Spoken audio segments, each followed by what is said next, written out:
realize, yung tipong pag nagkaedad ka na ng 25 years old at nagpa-plan ka na mag-asawa, nagpa-plan ka na pumasok sa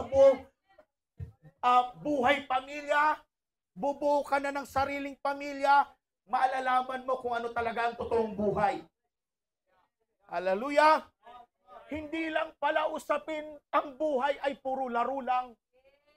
Hindi lang pala ang usapin buhay, mga kapatid, puro nood ng TV. Hindi lang usapin ang buhay, puro cellphone.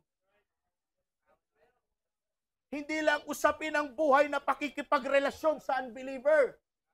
Kung may mga kasintahan pa kayong unbeliever, hiwalayan nyo na yan. That is not the will of God. That is not the will of God. Amen? Things are shifting. Things are moving. Things are changing. Lalo na kapag inabot ka na ng 40 years old. Sino dito nasa line of 40 na? Taas ang kamot. Nahihiya kayo sa edad nyo, Brother Joel. Brother Joel, 50 ka na. Hallelujah. Lalo na pag 40 ka na, hindi, nagpapanik ka na kasi wala ka pang asawa. Oh my goodness. Oh my gulay. Diba? Pag nasa line of 40 ka na, yung dating malinaw, lumalabo na.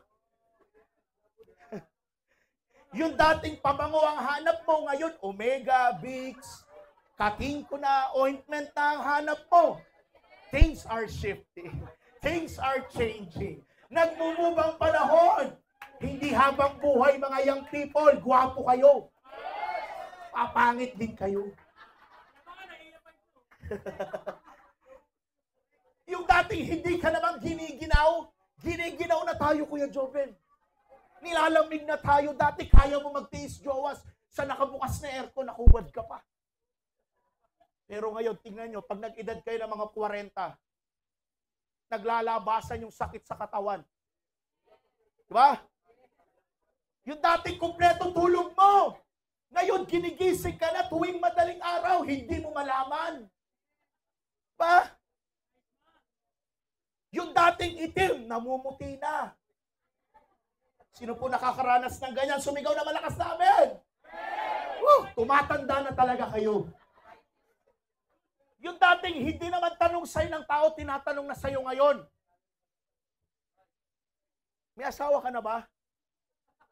Bakit mo habang wala? Kalabaw lang ang hindi tumatanda.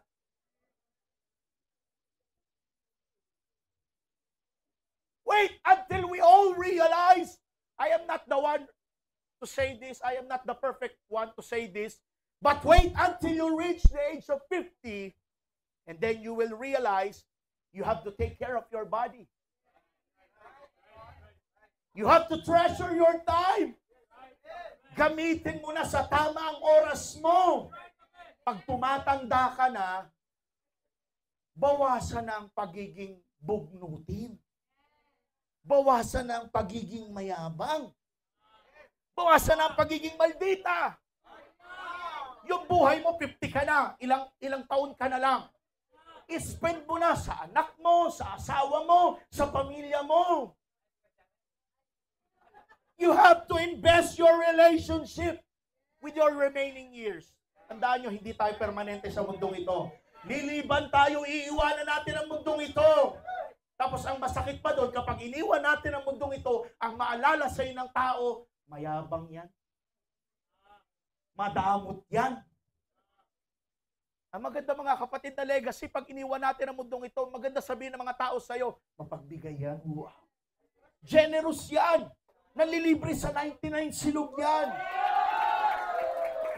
Diba? Hallelujah. Matuto nang magpatawad. Makipag-settle ka na sa mga taong kagalit mo noon. Can you imagine? Napakabilis ng panahon. Nung December, sir, naglilitsyon lang tayo ngayon, February na. Ang tanong, nagagamit ba natin ng maayos ang ating mga oras? Shall we say amen?